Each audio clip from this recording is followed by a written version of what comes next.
வாசலோர்க்கு கிடந்த பாராட்டு கண்டொரு நாள் மனமின் ஈவாரா மனமிலா கன்னியா தேசுடைய தேவர் பெருவரங்கச் செல்வனார் பேசியிருப்பனகள் பேர்க்கவும் பேராவே ஸ்திதே மனசி ஸ்வஸ்தஸ்தே சரீரே சனியோனரா தாதுசாமே ஸ்திதேஸ்மத்தா விஸ்வரூபஞ்சமாமயம் ततस्तम वियमानतु काट्यभाषां सन्निधौ अहं स्मरामि मत्तत्वं नयामि परमां गतिम् श्रीपतिயான சர்வேஸ்வரனாலே தேவாதி தேவனாலே ஸ்ரீமன் நாராயணனாலே பல பல அவதாரங்கள் எடுக்கப்பட்டன. அத்தை உபனிஷத்துக்கள் கூறுகிற பொழுது அஜாயமானமா பகுதாவி ஜாயதே என்று சொல்லுகிறது. அஜாயமானம் என்று சொன்னால் பிறப்பில்லாத, பகுதாவி ஜாயதே பல படிகளாக நாம் பிறப்பிடலாம். ஆழ்வார்கள் பாகங்களிலே பகவானை சொல்லுகிறது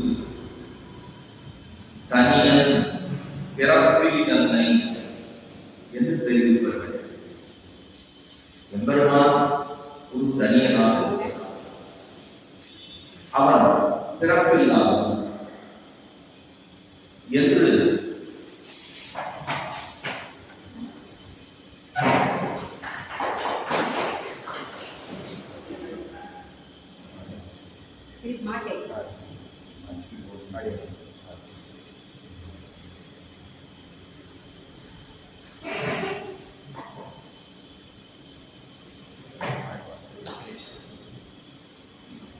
தனியன் என்றும் பிறப்பில் என்றும் ஆழ்வார்கள் பலவாறு எம்பெருமானை குறிக்கிறார்கள்.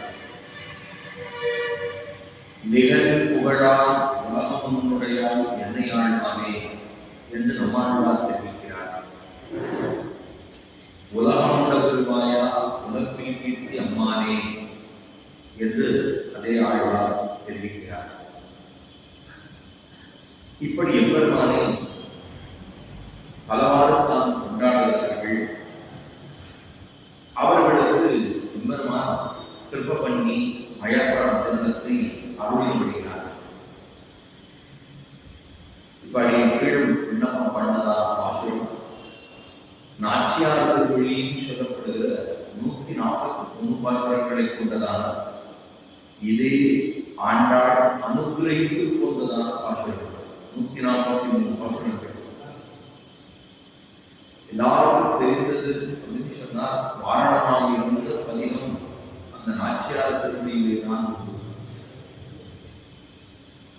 வாரணமாயிரம் சூழ வரம் செய்து நாரணங்கி நடக்கின்றான் என்பது பூரண பொற்குடம் வைத்து புறமெங்கும் புரணன் நாட்டக்கனா கண்டே கூறினான் என்று ஆண்டாள் கண்ணன பெருமானை திருக்கல்யாணம் பண்ணிக்கொள்ள வேண்டும் அப்படின்னு ஆசைப்பட்டது, கனா கண்டது அப்படின்னு சொல்லப்படுகிற 10 பாசுரங்கள். கண்ணன பெருமானை நோக்கி பாசுரங்களை பாடுகிறாள். அவனை போய் சென்று சேர வேண்டும், கிருஷ்ண சம்ஸ்லேஷம் ஏற்பட வேண்டும், கண்ணன பெருமானோடு போய் சேர வேண்டும். ஜீவாத்மாவுடைய சொரூபமே சேஷத்துவம் சொல்லப்படுகிறதான அடிமைத்தன்மை. எம்பெருமானுக்கு நாம் ஆட்பட்டவர்கள் அவரிடத்திலே அடிமை போன வேண்டும், அவருக்கு தொண்டு செய்ய வேண்டும் என்பதுதான் ஜீவாத்மான்னு சொல்லப்படுகிற நம்ம அத்தனை பேருக்குமே கர்த்தம். அதையெல்லாம் உணர்த்தும்படியாகத்தான் ஆண்டாள் நமக்காகவே எழுந்திருந்தாள். எம்பெருமானை அறிவுறுத்தி அவனை எழுப்பி அவனுடைய சக்திகளை எல்லாம் அவனுக்கே சொல்லி எங்களுக்கு அனுகிரகம் பண்ண வேண்டும் அப்படின்னு பிரார்த்தித்த பாசுரங்களே 30 பாசுரங்கள் பாவனா பிரகர்ஷத்தார். ஆண்டாள் என்று சொல்லப்படுபவர்கள் சுடி கொடுத்து சுடருடி படவல்ல நாச்சியார் கோதா அப்படின்னு பலவாறு கொண்டாடப்படுபவர்கள். பூமி பிராட்டியுடைய அம்சமாக அவதரிக்கிறார்.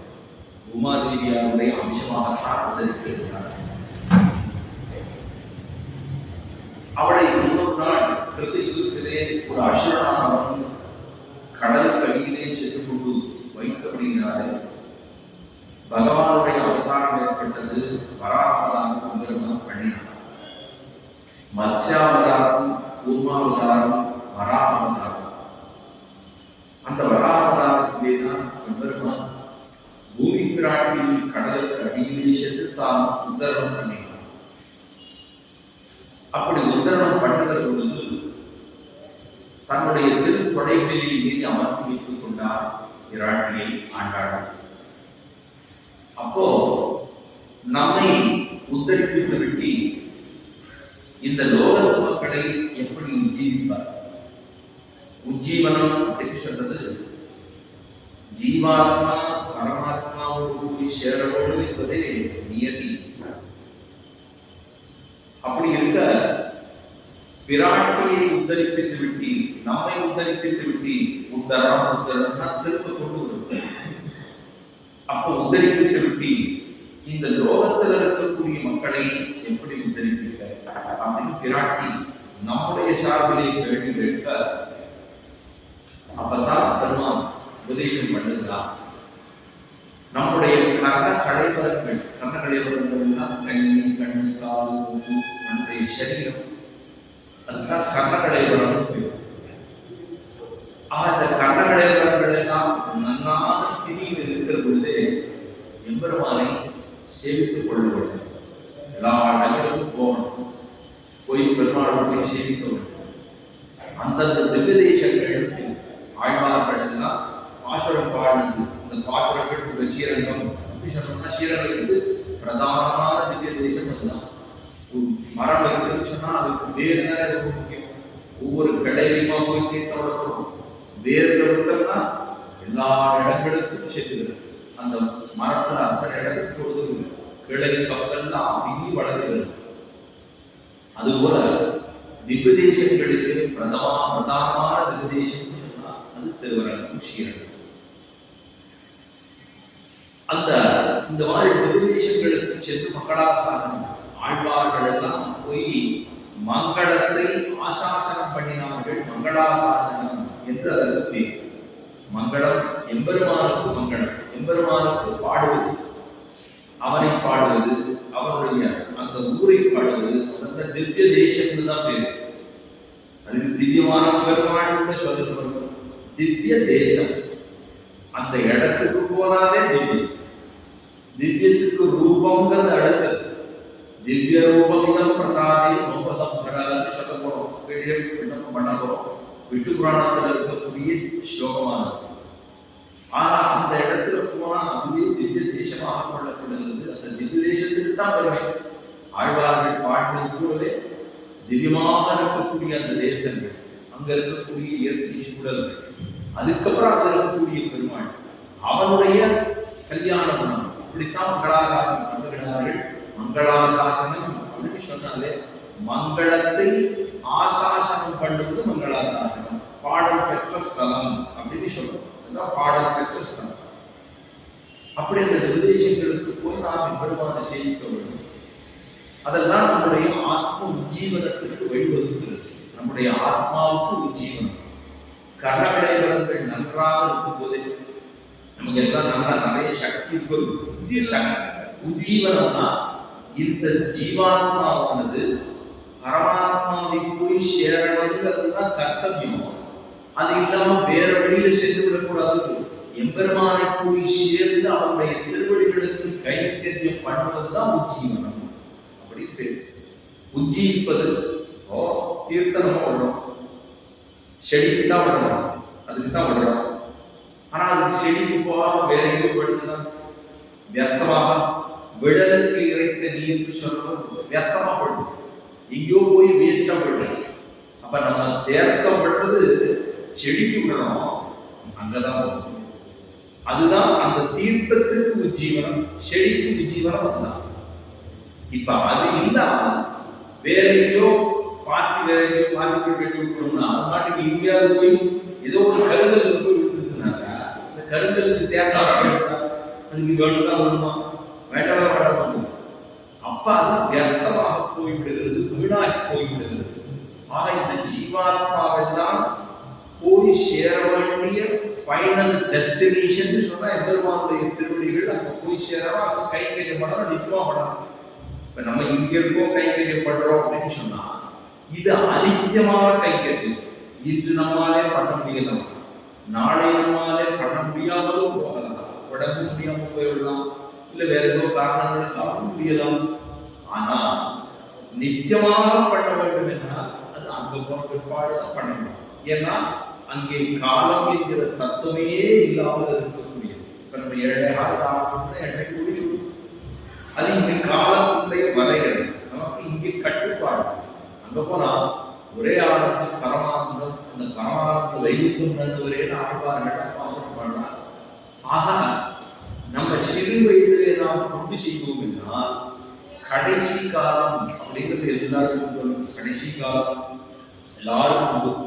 அது எல்லாரும் நல்லா சொஸ்தமா உட்கார்ந்து இருக்கும் போதே பெருமான் கூட்டி கொண்டு போகிறான்னு சொன்னா அது சிலருக்கு தான் கிடைக்கும், எல்லாரும் அப்படி கிடைக்குமான்னு சொல்ல முடியாது. சிலர் படுத்துருக்கா 10 வருஷம் இல்லை 15 வருஷமா படுத்துருக்கா அப்படியே கோமாரம் படுத்துருக்கா, ஒண்ணுமே உள்ளுக்குள்ள ஓடிட்டு உசி மட்டும் ஓடும், வேற ஒண்ணுமே தெரியும். 6 வந்தாலும் தெரியல, 6 போனாலும் தெரியல, அப்படி தொட்டு பார்த்தா அப்படியே கையை விட்டுனா அப்படி விழுது. அந்த மாதிரி கர்ணங்களை வர வேண்டும் சொல்லப்படுகிற உடலிலே சக்தி இருக்கிற போது எல்லா இடங்களுக்கும் போய் பெருமாளை சேவிக்க வேண்டும். அங்கங்க அந்தந்த இடத்துல எந்தெந்த ஆழ்வார்கள் பாடியிருக்காங்க தெரிந்து கொள்ள வேண்டும்.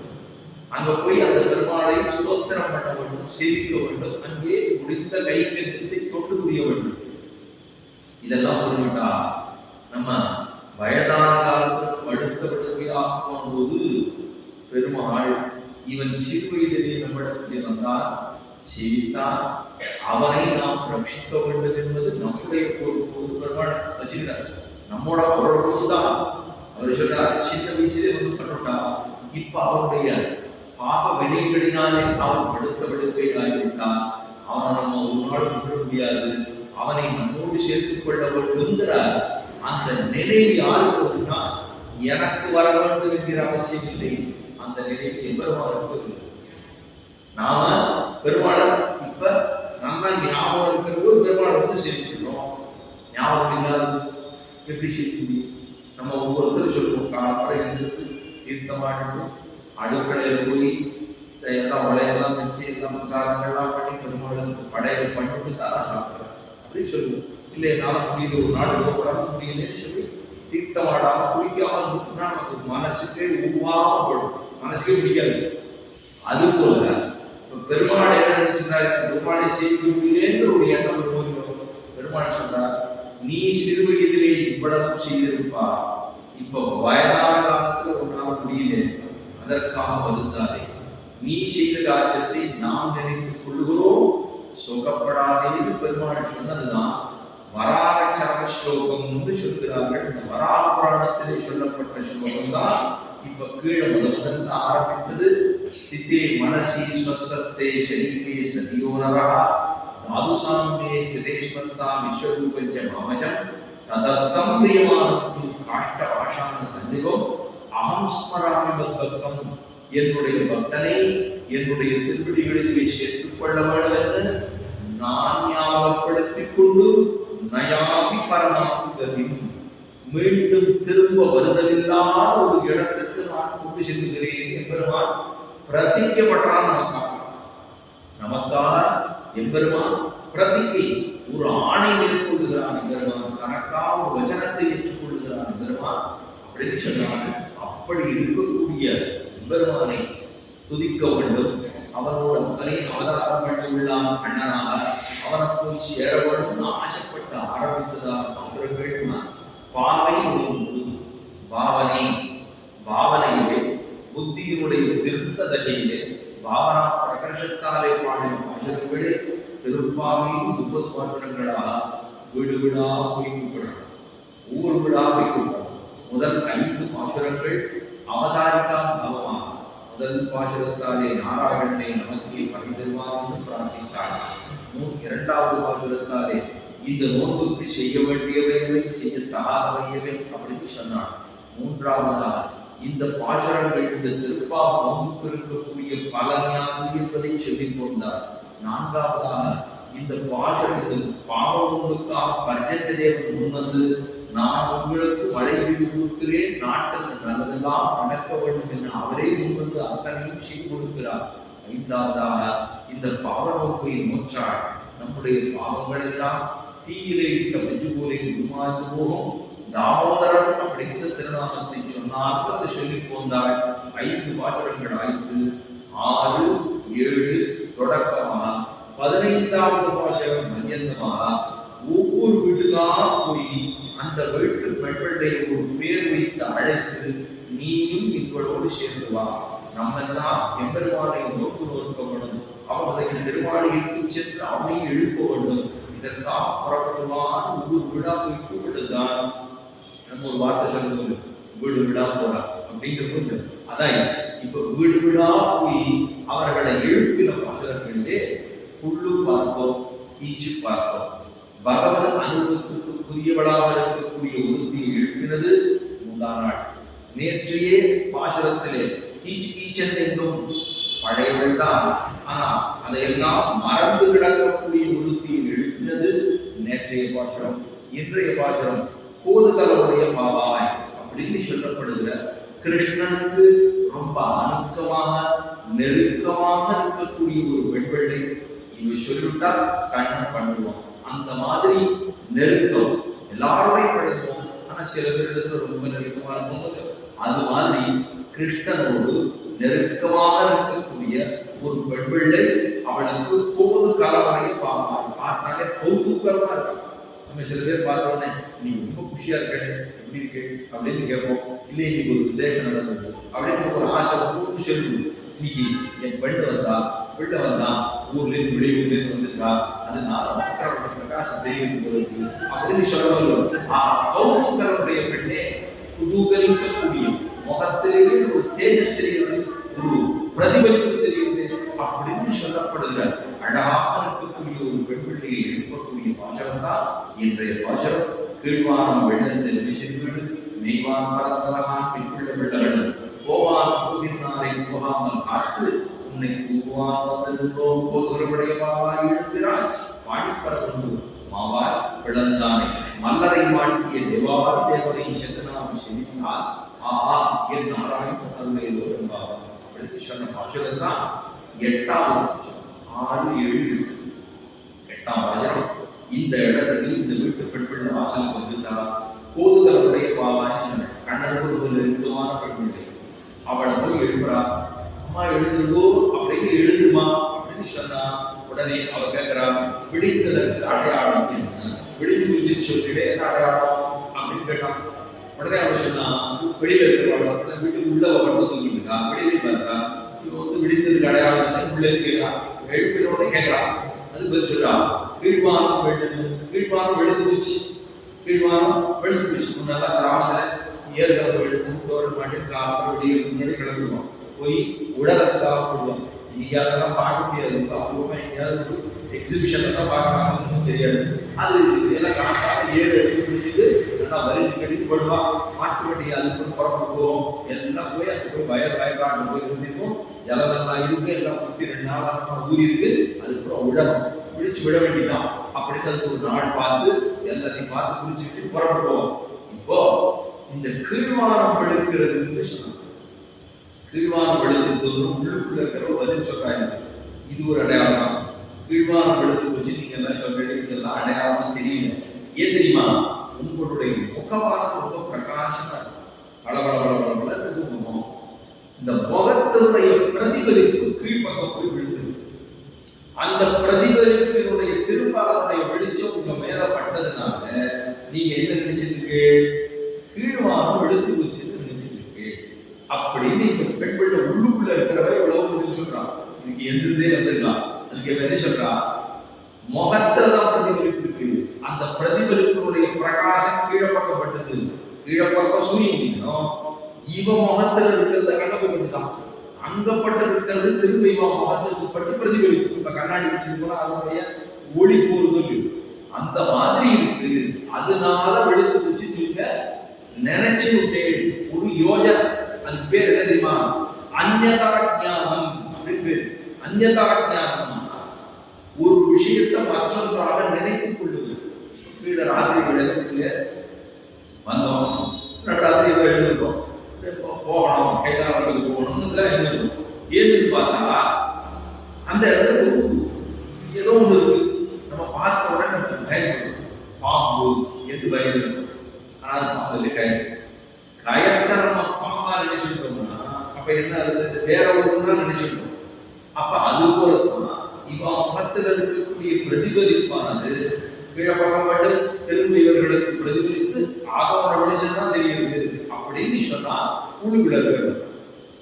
வேற ஏதாவது அடையாளம் சொல்லும்போது இது அடையாளம் தெரியலன்னா அப்புறம் சொன்னா வெள்ளன்னு எருமை சிறுவீடு நெய்வான் பார்த்தா. அடுத்த அர்த்தம் சொல்றான், எரும மாடன்னா கீழே, அதாவது மெய்வான் பிறந்தனா எரும மாடன்னா மேலே எடுத்துன்னு சொன்னான். ஏன் கீழ்வான வெள்ளன்னு ஒத்துக்கலை. எருமகள் சிறுவீடு கீழ்வான வெள்ளன்னு எருமை சிறுவீடு நெய்வான் பார்த்தனா எருமை சிறுவீடு நெய்வார் அப்படின்னு போயிட்டான். எரும மாடெல்லாம் மரப்பு போயிடுது, மேயத்துக்கு போயிடுதுன்னு சொன்னான். எரும மாடு நேரத்துக்கு போனதுக்கு என்ன சம்பந்தம் இருக்காதுன்னு சொல்லணும் அப்படின்னா, எரும மாடெல்லாம் காலை அதை அவுத்துக்குவான். கொட்டிலேருந்து அவுத்து விட்டான்னா அது இப்படி அப்படி போயிட்டு அதுக்காக ஒரு முகத்தடியை கட்டி ஒரு கட்டையை கழுத்து கட்டி அது பாட்டு கால் தெரிஞ்சு இடிக்கும். இங்கே அங்கே இங்கே வேகமாக போட்டு அதுக்காக சீக்கிரமா அப்படி சொல்லாங்க. அதுக்கு என்ன பண்ணுவோம், அது நேரம் போய் நுனிக்குள்ளாமே வெடியாக அது என்ன பண்ணும், நுனிக்குள் மேலாக இருக்கக்கூடிய குள்ளாமே ஆரம்பிச்சோம். அதுதான் எருமை சிறுவீடு, சின்ன வீடுதான். இவ்வளோ இடைச்சி பாவனையில இருக்காங்க. அதனால சிறுவீடு எருவ மாட்டாள பத்தி பாடிட்டு ஆண்டாள் இருக்கக்கூடிய பாவமும் அவர் இருக்கிறது இடைச்சி பாவனையில இருக்கான். எருமை சிறுவீடு நெய்வான் பிறந்தனா எரும மாடல்தான் சின்ன நுனிப்புழு நெய்வதற்கு புறப்பட்டு சென்றது. அதுதான் விழிஞ்சதுக்கு அடையாளம்னு சொன்னான். இது எப்படி அடையாளம் என்ன கேட்டா, அப்பதான் சொல்றா, உள்ளுக்குள்ள இருக்கிற பெண்கள் சொல்றா, இல்லையே உங்களுடைய முகம் அவ்வளவு பிரகாசமா இருக்குன்னு சொன்னது. அதனால உங்களுடைய முகத்தினுடைய தேஜஸானது பிரதிபலிப்பானது இந்த இருட்ட கூட்டமா கிளப்பி வெளியில வச்சு உங்களுடைய முகத்திலே பிரகாசம். 10 பேர் இருக்காங்க, அதுல ஒருத்தர் பிரகாசமா இருக்காங்க. இவர் பிரகாசமா இருக்காரு இல்ல, மித்த பேர் தான் நல்லா இருக்கா அதனால பிரகாசமா தெரியுதுன்னு சொல்லுவோம். இப்ப இந்த பெண் பிள்ளையுடைய பிரகாசமானதுவா எல்லாம் வந்துட்டு அவருடைய முகத்துல இருக்கக்கூடிய பிரகாசமானது இருட்டை என்ன பண்ணுதான், வெளியில அடிச்சு தள்ளுதான். அந்த இருட்டெல்லாம் அப்படி பார்க்கறதுக்கு எரும மாடு மாதிரி இருக்குன்னு சொல்லிட்டான். அதனால எரும மாடெல்லாம் போகல, நுனிப்புழுவே போகல, இந்த இருட்டு தான் திரண்டு இருக்கு. பார்த்தா அவன் இருட்டு மாதிரி இருக்கு. எருமை நெய்வான் பிறந்தனா எல்லாம் அதுக்காக பொழுது சொல்றான். இதுக்கு விபரீத ஞானம் பேரு. இல்லாத ஒன்றதான் நினைச்சிருக்க. இப்போ இருட்டுக்கும் எரும இருட்டுன்னு சொன்னா அது வெளிச்சம் இல்லாமல் இருக்கக்கூடிய இடம். எரும மாடுன்னு சொன்னா அது ஒரு வஸ்து, ஒரு பிராணி. இப்ப இல்லாத ஒன்றை ஒரு வஸ்துக்கு உபமானமாக காட்டுகின்றபடினாலே அதுக்கு என்ன இருக்குது, விபரீத ஞானம், விபரீதமான ஞானம் அப்படின்னு. இது ரெண்டுமே இருக்கக்கூடாது. ஒரு வஸ்துவை வேற ஒன்றா நினைக்கிறது, அப்புறம் அதை மாறாடி நினைத்துக் கொள்வது, இது ரெண்டாவது. ஒரு வஸ்துவை வேறொரு வஸ்துவாக மாறாடி நினைத்துக் கொள்வது அந்யதா ஞானம் என்று, விபரீத ஞானம் என்று சொல்லுகிறார்கள். அப்படின்னு சொல்லறா உள்ளுள்ளது சொல்றான். சரி, கீழ்மாறம் வெள்ளத்தில் எருமை சிறுவீடு மேய்வான் பறந்தனான். சரி, இப்ப வெளியில இருக்கிறவங்க கேட்டா, சரி நீ வெளியில வெளியிலன்னு சொல்லிட்டு கொஞ்சம் வெளியலை என்பதற்கு ஏதாவது முன்னாலே காரணம் சொல்ல முடியுமா சொல்லு. என்னையே கேள்வி இப்ப நான் வெளியிலேங்கிறதுக்கு நாம காரணம் சொல்லுவோம் அப்படின்னு கேட்டா உடனே அவரை திரும்ப சொல்றா, இல்ல எல்லாரும் ஒன்றோட அப்படி பேச மாட்டேன். எல்லாரும் ஒன்றோட எல்லாரும் அந்த மாதிரி தெரியலையே. யாரு வெளியில இருக்கிறவா, வெளியில இருக்கிறவா பார்த்துருக்கான், எல்லாரும் நீங்களா அப்படின்னு சொன்னது எல்லாரும் ஒன்றோட எனக்கு தெரியல அப்படின்னா, இல்ல 5 லட்சம் கோடி பெண்கள்ல இருக்கிறவா எல்லாரும் போகணுங்கிறதுக்காக போனா எல்லா மக்களும் போவதற்காக பெருமாளை எழுப்புவதற்காக புறப்பட்டு சென்றார்கள். மிக்குள்ள பிள்ளைகளும் அவ போனா போகாரவாட நாங்கள் கொஞ்சம் தெரிஞ்சுப்போம், தடுத்து கொண்ட வந்து எழுப்ப வேண்டும் என்பதற்காக போவார். மிக்குள்ள பிள்ளைகளும் போவார் போகின்றாரை போகாமல் காத்து அப்படி அவன் தனியா புறப்பட்டு போகிறவர்களை தடுத்து நிறுத்தி போனாங்க. இங்க ஒரு பெண் பிள்ளை இருக்கா, போதுகிறவருடைய பாப்பாய் கூட்டியிருக்கா. அவன் எவ்வளவு தேஜஸா இருக்கா தெரியுமா? கண்ணனுக்கு ரொம்ப அணுக்கமாக இருக்கக்கூடிய பெண் பிள்ளை. அவளை வச்சுதான் இந்த காரியம் பண்ணி ஆகணும், அவளை போய் இழுப்போம் அப்படின்னு வழியில போயிருப்பவர்களை தடுத்து நிறுத்தி உன் வீட்டு வாசலுக்கு கொண்டு வந்திருக்கேன். எப்படி தெரியுமா அவ போயிட்டு இருந்தா? எங்க போயிட்டு இருந்தா தெரியுமா? போவதே பிரயோஜனமாக போய் கொண்டிருந்தார்கள். சில காரியம் ஒருத்தர் சொல்லிட்டான் அப்படின்னா அதை எனக்கு பிடிக்கல, அதை பத்தி தான் கவலை இல்லை. ஆனா என்னுடைய தாத்தா சொல்லிட்டார், என்னுடைய அப்பா சொல்லிட்டார், நான் பண்ணேன். இதுதான் எனக்கு இது சரி தவறுத்தவரை பெரியவா சொல்லித்தான் நல்லதான் சொல்லிட்டோம், அதை நான் பண்ணத்தான் போறேன் அப்படின்னு செய்வதே பிரயோஜனமாக சில காரியங்கள் நம்ம வச்சிருக்கும்.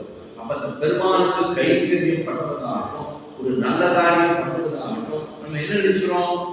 அவர்கள் சொல்லிட்டா நம்ம செய்யணும் அப்படிங்கிற வச்சிருக்கோம். அதை போலதான் சொல்றான்.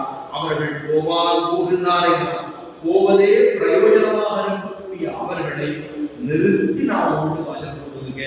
அவர்கள் எங்க போயிருந்தா அப்படின்னா திருமலை யாத்திரைக்கு கூட போயிருக்கலாம், திருமலை யாத்திரைக்கு போறவர்களாக இருக்கலாம், நித்தியப்படியே திருமலைக்கு போகணும்னு ஒருத்தரோட கேள்வி ஒரு சொன்னேன். நித்தியப்படியே காலப்பட இருந்தோடனே இன்று திருமலை போவதற்கு எனக்கு பிராப்தம் ஏற்படுமா அப்படின்னு நினைச்சிருக்கோம். திருவேங்கடையார் திருமலைக்கு திருப்பதி சொல்றோம், கேள்விப்பட்டவாடா சொல்றோம், அவரை பார்த்து எனக்கு இன்னைக்கு பிராப்தம் கிடைக்குமா நினைச்சிருமா? அதுதான் போவான் போகின்றாரே. 2வது சொல்றார் அக்ரூரையானம். அக்ரூரர் மதுரையில் இருந்தார், கஞ்சரோட கூட இருந்தார். அவரை இக்கரையிலிருந்து அக்கறைக்கு, அதாவது யமனுக்கு அக்கறைக்கு கோகுலத்துக்கு அனுப்பிச்சு நீ போய் கண்ணனை கூடுவான்னு மகான் அனுப்புறான். கண்ணனுக்கு வயசு 7, இங்கேருந்து அனுப்புறான். எதுக்காக? விற்பெரு விழாவுக்கு ஒரு ஏற்பாடு, ஒரு விழா ஏற்பாடு பண்ணிருக்கா. அந்த விற்பெரு விழாவுக்கு கண்ணனை கூப்பிட்டு கண்ணனை முடிச்சுக்குவோம் அப்படிங்கிறதுக்கா அவனுடைய எண்ணம் இதுதான். ஆனா அக்ரூருக்கு இதெல்லாம் தெரிஞ்சிச்சு.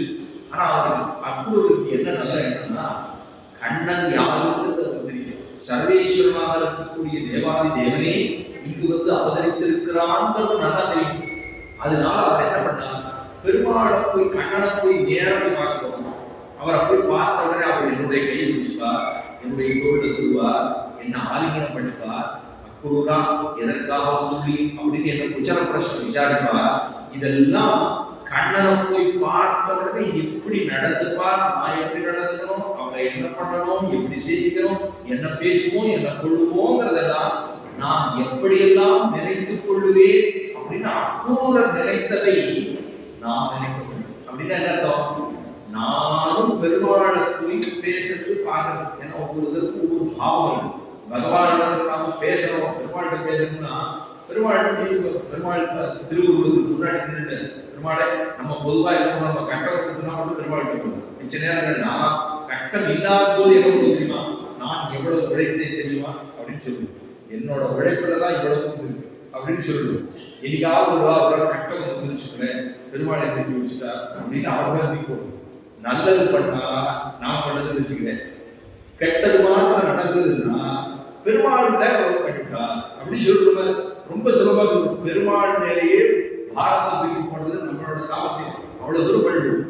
ஆஹா, அப்ப அக்ரூரர் எப்படி கண்ணனை போய் சேவிக்க போறான்னு ஒரு பாவம் வைத்துக் கொண்டார்களோ அந்த மாதிரி போயிருந்தாரா வேண்டாம். 3வது சொல்றா அர்ச்சிராஜ மார்க்கத்திலே போவது போலே. அர்ச்சிராஜ மார்க்கம் கேள்வி சொன்னேன். இந்த 2 மார்க்கம் இருக்கு. ஒன்று தூமாதி மார்க்கம் என்று இருட்டா இருக்கக்கூடியது, மற்றொன்று அர்ச்சிராஜின்னு சொல்லப்படுகிற வெளிச்சம். வெளிச்சத்தோடு இருக்கக்கூடிய அந்த ஒரு பாதை இருக்கு. நம்ம எல்லாம் சொல்லக்கூடிய ஊரை விட்டு ஊர்ல இருந்து வெளியே அப்படியே நேரம் போனோம்னா பைபாஸ் அப்படின்னு ஒரு ரோடு போட்டு வச்சுக்கலாம். ஊருக்குள்ள போனீங்கன்னா சுத்தி போனா லேட் ஆகிடும், எப்ப போய் சேர போறோம் தெரியாது. பைபாஸ் சீக்கிரம் போயிடலாம். அப்படின்னா இப்ப அச்சிராதிபதினு சொல்லப்படுகிறதான இந்த இடம் இருக்கு, இது வேற எங்கும் இல்லாமல் நேர பகவானுடைய இடத்துக்கு ஸ்ரீவைகுண்டத்துக்கு கூட்டி சென்று கொள்ளக்கூடிய இடத்துக்கு தான், அந்த வழிக்கு தான் என்ன பேரு, அச்சிராதி மார்க்கம்னு பேரு. இந்த அச்சிராதி மார்க்கத்தை நான் எப்படி போகணும்ன்றத நினைத்துக் கொள்ள வேண்டுமா?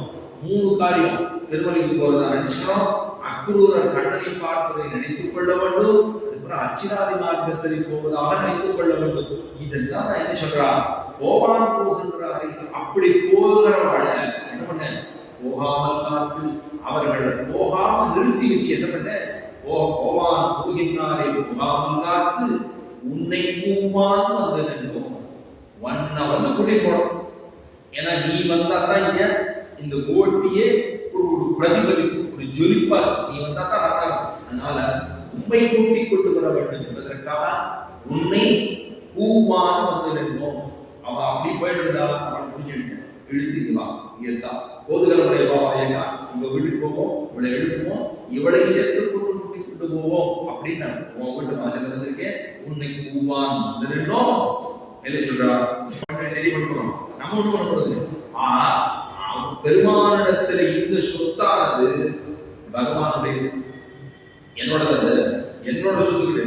இந்த சொத்து ஜீவாத்மாவாக இருக்கக்கூடிய இந்த சொத்து பரமாத்மாவுடைய சொத்து. அந்த சொத்தை எப்படி இவர் விநியோகம் பண்ணணும்ங்கிறத அவரே முடிவு பண்ணிக்கணும். அதுதான் சரணாகதி. அந்த சரணாகதி பண்ணின பிற்பாடு நம்ம என்ன பண்ணணும், பெருமானுடைய திருவடிகளை காண்பித்து பிற்பாடு அவனுடைய திருவடிகளுக்கு நித்தியமாக இருக்கக்கூடிய கைங்கரியத்தை பண்ண வேண்டும், இறை கொண்டு புரிய வேண்டும். அதுதான் பண்ணணும். அப்ப அதுதான் பறைன்னு சொல்லப்படுது. அதுதான் பறை. நாராயணனே நமக்கே பறை தருவான் அப்படின்னு சொன்னது முதல்ல. இப்போ பாடிப்பறை கொண்டு அப்படி இருக்கக்கூடிய எம்பெருமானை போதுதலுடைய ஆவாய் எழுந்திராய் பாடிப்பறை கொண்டு. வராக புராணத்திலே வராகதாரி எம்பெருமான் பண்ணின போது பெருமாள் சொல்றார், என்னை வாயினாலே பாடுங்கோள், மனதினாலே சிந்தியுங்கோள், தூய மலர் கொண்டு தொழுங்கோள். இதுதான் வராக பெருமான் ஆண்டாளிடத்தில் சொன்னது. அதாவது தூய் பிராட்டியிடத்தில் சொன்னது, என்ன வாயால் பாடுங்கோ, மனசான நினைங்கோ, எனக்கு தூமலர் கொண்டு தொழுங்கோள். இதுதான் எனக்கு செய்ய வேண்டிய கைங்கரியம். மிச்சத்துல நான் பார்த்துக்கிறேன், நீங்க கவனம் அப்படின்னு சொன்னது அங்கே. அதுதான் ஆண்டாளிக்கு பூமி பிராட்டியை ஆண்டாளாக அவதரித்து வாயினால் பாடி மனதினால் சிந்திக்க போயபடியும் முதல்வான் என்னவும் சொன்னது இங்கே சொன்னாள். பாடிப்பறை கொண்டுனா பகவானிடத்தை பகவானை நாம் பாடுகிறோம். வா அப்படின்னு சொன்னா இந்த வாயை கொண்டு பாடுகிறோம். எதை பாடுறோம், எம்பெருமானுடைய திருநாமங்களை பாடுகிறோம். எதற்காக பாடுகிறோம், திருநாம சங்கீர்த்தனம் பாடினா இந்த கலியுகத்துல நமக்கு மிக முக்கியம்னு சொன்னால் அது திருநாம சங்கீர்த்தனம். நாம சங்கீர்த்தனம், பெருமானுடைய திருநாமங்களை பாட வேண்டும். இந்த வாய் கொடுத்ததனுடைய பயன் பகவானை பாட வேண்டும். வாய் கொடுத்துதான் பாடலை அப்படின்னு சொன்னா சரி ஒண்ணும் இல்லை. ஒரு உதாரணத்துக்கு ஒருத்தருக்கு கை இல்லை, அவருக்கு காலும் இல்லை, அவருக்கு கண்ணும் இல்லை, அவருக்கு வாய் பேச முடியவில்லை, அவருக்கு காலும் கேளாது. அப்படின்னா பகவான் அவர் எப்படி நினைக்க முடியும் சொல்லு? மனதால் மட்டும்தான் நினைக்க முடியும். வேற அவருக்கு இந்த கர்ணங்களையவர்களே சரியாயிருக்கு. ஆனா நமக்கெல்லாம் எவ்வளவு உயர்ந்த ஒரு பிறவியை பெருமான் கொடுத்துள்ளார் அப்படின்னு சொன்னா, இந்த சரீரத்தை கொண்டு பெருமானுக்கு எத்தனை தொண்டு செய்ய வேண்டும். நம்ம பார்த்தோம்னா வீதியில பார்த்தோம்னா ஒரு காலு சக்கர வண்டியை வச்சு காலாக நடக்க வேண்டியவர் கல்யாண தள்ளிட்டே போவார். அவரும் போயிருக்கார், வீதியில் போயிட்டு. ஆனா நமக்கு இவ்வளவு கொடுத்து பெருமான பாட வேண்டும் சொன்னா நமக்கு சுணக்கமா இருந்தா பெருமான கட்டமா இருந்தாங்க. இவ்வளவு ஒருத்தருக்கு எதுக்காக தெரியுமா, இவனை நல்ல விதப்படுத்த வேண்டும், ஜீவிக்க வேண்டும் என்பதற்காகவும் இவனுக்கு இவ்வளவு கொடுத்தது. ஆனா நான் கொடுத்தது கூட அனுபவிக்க ஆரம்பிச்சுட்டான். ஆனா எனக்கு ஒண்ணுமே படவே பெருமானுக்கு வருத்தம் ஏற்படாதா அப்படின்னா பாடி பறை கொண்டு நோன்பு பாடுவதுங்கிறது இங்க ஒரு நோன்பு. பறை கொள்வது என்பது எம்பெருமான் நமக்கு அவனை போய் அனுபவிக்க வேண்டும் என்கிற பலன்தான் பாடி பறை கொண்டு மாவாய் பிளந்தானே மகரை மாட்டிய அங்கே கோகுலத்திலே தேரைக்கும் திருப்பைக்கும் பெண்ணுக்கும் எல்லாருக்குமாக அனுகிரகம் பண்ணி கொண்டிருந்த எம்பெருமான் மாவாய் பெரிய குதிரை. அந்த குதிரை அவன் கம்சன் அஞ்சது. அந்த குதிரையை வந்து அது பேர் கேசி அப்படின்னு பேர்.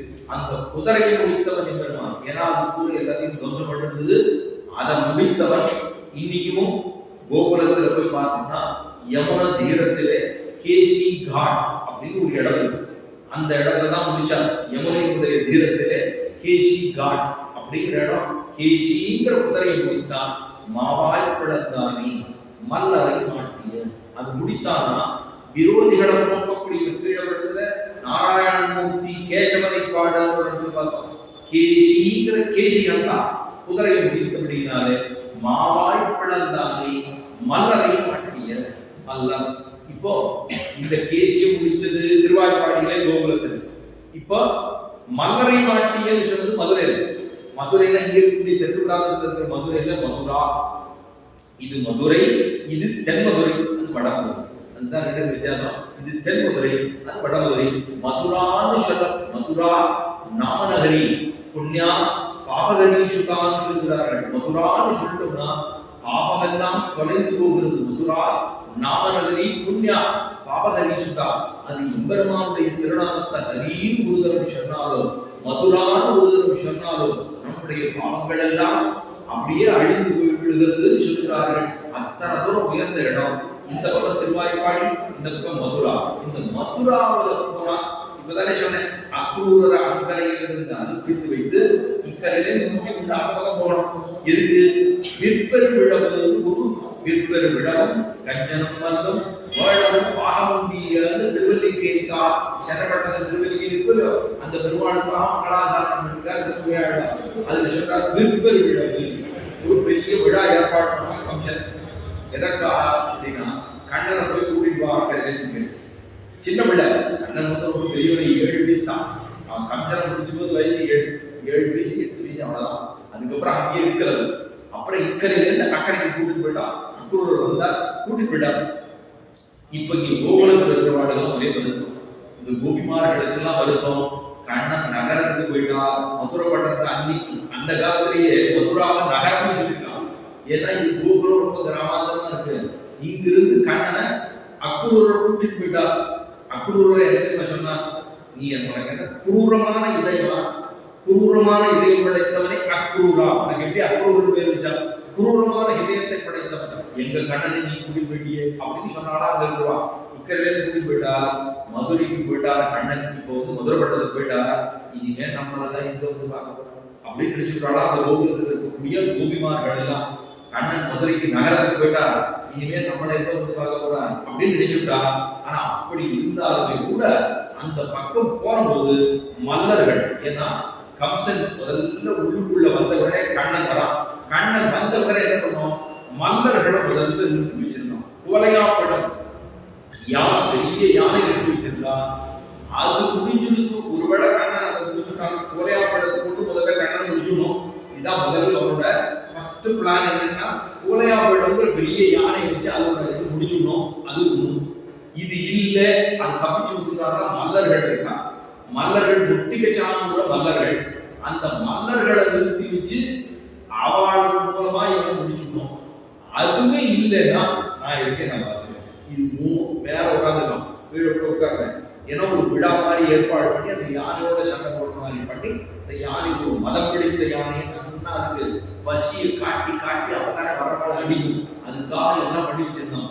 அப்ப மல்லரை மாட்டிய என்று சொன்னால் பெண்களை எல்லாம் ரட்சித்து கொடுத்தான் கண்ணன். இல்லைன்னா இவர்களுக்கு நீத்து விடுதே. அதற்காக இந்த மல்லர்கள் எல்லாம் முடித்தான் பெருமான். மல்லர்கள் முட்டிக்க சாப்பிடுற மல்லர்கள் இருக்கு. நல்லா சண்டை போடுறவா, நல்லா வரிஞ்சு கட்டி சண்டை போடுறவா, இப்படி அப்படி வந்தா அவர்களை ரொம்ப அனாயாசமாக பெருமான் முடித்தான். 7 வயசு 8 வயசு முடிச்சுட்டான். மல்லரை மாட்டிய, அதாவது முதல்ல சொன்னா கோதுகளுடைய பாவாய் எழுதுகிறாய் அடிப்படை கொண்டு மாவாய் பிளந்தானே. குதிரை வாயை பிடிச்சிருந்த பீழ்ச்சி முடிச்சுட்டார். மாவாய் பிளந்தானே மல்லரை மாட்டிய என்று சொல்றார். தேவாதி தேவனை சென்று நாம் செய்கிறான். ஏன்னா விரோதிகளை எல்லாம் போக்கக்கூடியவன் அந்த மல்லரை மாட்டியவன் என்பருமா. அதே போல கேசின்னு சொல்லப்படுகிற மாவாய்ப்பெல்லாம் அந்த விரோதிகளை போக்கி விரோதிகளை நிரசனம் பண்ணக்கூடியவன் எம்பெருமான். அவன் 2 பேரையும் பூஜிட்டான். இப்போ அவன் யாரு என்றால் தேவாதி தேவனை சென்று நாம் சேவித்தான். தேவாதி தேவ ஆதி தேவர் சொல்ல போதே எப்படி வருவோம்? ஆதி தேவர், தேவர்களுக்கெல்லாம் தேவனாக. விஷ்ணு புராணத்துல ரொம்ப ஆச்சரியமான ஒரு ஸ்லோகம் சொல்றான். ஜாதோசி தேவதேவஸ்ய சங்கு சக்கர விதாதரா விஷ்ணு ரூப விதம் தேவம் அதன் நோபசம்ஹரன் என்று விஷ்ணு புராணத்திலே ஒரு ஸ்லோகமாக சொல்லப்படுகிறது. பிரகாசமாக இருக்கக்கூடியவனே ஜாதோசி தேவதேவஸ்ய, தேவர்களுக்கெல்லாம் தேவனாக இருக்கக்கூடியவனே, பிரகாசமான ஒளி படைத்தவனே, தன்னுடைய சக்தியாலே இந்த உலகத்தையே சிருஷ்டி பண்ணி சமகரிக்கக்கூடியவனே, அவ்வளவு தூரம் உயர்ந்தவனாக இருக்கக்கூடியவனே பெருமானே, தேவர்களுக்கு தேவனாக, நித்தியசூரிகளுக்கு தலைவனாக. நித்தியசூரிகள் மேலேயே ஸ்ரீவைகுண்டத்தில் எப்போதுமாக இருக்கக்கூடியவர்கள் நித்தியசூரிகள். நம்ம எல்லாம் சம்சாரிகள் நமக்கு பேர். சம்சாரிகள் இந்த லோகத்தில் பிறப்போம், ஜீவாத்மாவா இங்கே பிறந்திருக்கோம். இதுக்கப்புறம் என்ன பண்ணுவோம்? புறப்பட்டு போறதுக்கு பேரு இவன் இங்கிருந்து புறப்பட்டு போயிட்டான், பெருமாளை போய் சேர்த்துட்டான்னா அவனுக்கு முக்தன் அப்படின்னு பேரும். முக்தி அடைந்தான் அப்படின்னு போடுறது. யாரோ புறப்பட்டு போயிட்டான்னா கரும்புல போட்டு கண்ணீர் அஞ்சலி முக்தி அடைந்தான் அப்படின்னு எழுது. அப்ப முக்தி அப்படின்னு சொன்னா முக்தனா போடுறது. இங்க இருக்கிறவா பெருமாளை போய் சேர்த்துட்டா அதுக்கு முக்தன் அப்படின்னு. சரி, அங்கேயே இருக்காள் அவளுக்கு பேரு நித்யன். அவளுக்கு சம்சார மண்டலத்தில் இருக்கக்கூடிய கட்டளை தெரியாது. ஒரு நாள் அங்கே இருப்பா, பெருமாளுடைய இருப்பா. அவர்களுக்கு நித்தியர்கள் என்று பேர். அதுக்கப்புறம் பத்தர் அப்படின்னா பக்திமானாக இருக்கக்கூடியவர்கள். இங்க இருக்கிறவா தானே முக்தரா போறா. அப்ப பக்தர்கள் அப்படின்னா பக்தர்கள். அதுக்கப்புறமா நித்தியர்கள், அதுக்கப்புறமா முக்தர்கள், அதுக்கப்புறமா மோட்சங்கள். மோட்சத்துல 6 பேர் ஆசை இருக்கு. மோட்சம் போகணுங்கிற ஆசை இருக்கு. நான் இங்கே இருக்கேன்னு சொல்ல முடியாது. இங்கே இருக்கேன்னு சொன்னாலும் ஆசை போறது ஒண்ணு. 2வது போற இடமாவது நல்ல இடமா கிடைக்கும். அப்ப அந்த போற இடத்துக்கு, அதாவது அந்த லோகத்துக்கு வாழ்க்கைக்கு நல்லது செய்ய வேண்டும். இட பார்க்க பெரியாழ்வாருடைய, அதாவது பெரியாழ்வாருடைய அவதாரத்தை பார்க்கும் போது அதையும் பார்க்கணும். அந்த லோகத்துக்கு இந்த லோகத்துக்கு நல்லா இருக்கணும்னா பணம் காசு இருக்கணும், வீடு மனம் இருக்கணும். அப்ப எல்லா பணமும் பணத்தை குட்டிகள் எல்லாருக்கும் காசு பணம் இருக்கு, செல்வம் இருக்கு, எல்லாம் இருக்குன்னு சொன்னா இந்த லோகத்துல வேண்டாம். ஆனா இதெல்லாம் வச்சு தங்க முடியாது. எல்லாத்தையும் இங்கேயே விட்டு தானே போகணும். இவ்வளவுதான் தனங்கள் எல்லாம் பண்ணி கடைசி எல்லாத்தையும் விட்டு தானே போகணும். அங்க போற பிற்பாடு என்ன பண்ணுவோம்? அங்க போறதுக்கு என்ன நமக்கு உதவும்னா நாம் செய்ததான புண்ணியங்கள். பெருமானை எப்போதுமாக நினைத்துக் கொண்டு கண்ணனுடைய திருவடிகளே சர்வம் ஸ்ரீ கிருஷ்ணார்ப்பணமஸ்து கடைசியா சொல்லுவாங்களா? எந்த சங்கல்பம் பண்ணாலும் கடைசியா சொல்லுவோம் சர்வம் ஸ்ரீ கிருஷ்ணார்ப்பணமஸ்து அப்படின்னு சொல்லுவாங்க. கொடுக்கிற போது ஒருத்தர் தானம் எதுவும் கொடுக்கணும்னாங்க அதை கொடுத்து நான் கொடுத்தே நினைச்சுக்கூடாது. அதான் ஐயம் பிச்சை மாந்தனை கைகாட்டி உயிமாறி வந்து பெரிய பார்ப்போம். எவ்வளவு தூரம் வாங்கினாலும் எத்தனை தூரம் ஒன்னாலும் முடியுமோ அடிக்கிறது தானத்தை சொல்லும். எவ்வளவு தூரம் அவரால் வாங்கி முடியுமோ கொடு, எத்தனை தூரம் ஒன்னால கொடுக்க முடியுமோ கொடு. கொடுத்துட்டு நாம் கொடுத்தோம் என்கிற எண்ணம் இல்லாம, நான் கொடுத்தேன் அப்படிங்கிற எண்ணம் இல்லாம கொடுக்க சொல்லிருக்கா. எம்பெருமான போய் சேர்ந்து, அதாவது முதல்ல சொன்ன பக்தர்கள், அதுக்கப்புறம் முக்தர்கள், அதுக்கப்புறம் நித்தியர்கள், அதுக்கப்புறம் மூச்சுக்கள், இவ்வளவு பேர். அதுக்கப்புறம் கைவல்யம் அப்படின்னு ஒண்ணு சொல்றா. அங்க போன பிற்பாடு எம்பெருமானை அனுபவிக்காமல் தான் தன்னுடைய ஆத்மாவையே அனுபவிப்பது.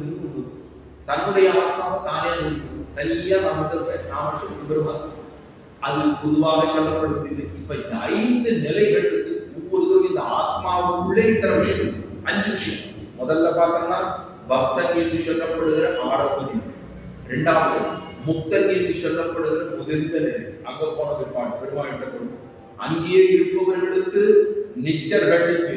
அதுக்கப்புறமா மோட்சத்திலே ஆசைப்பட்டு எம்பெருமான போய் சேருபவர்களுக்கு முமுட்சு.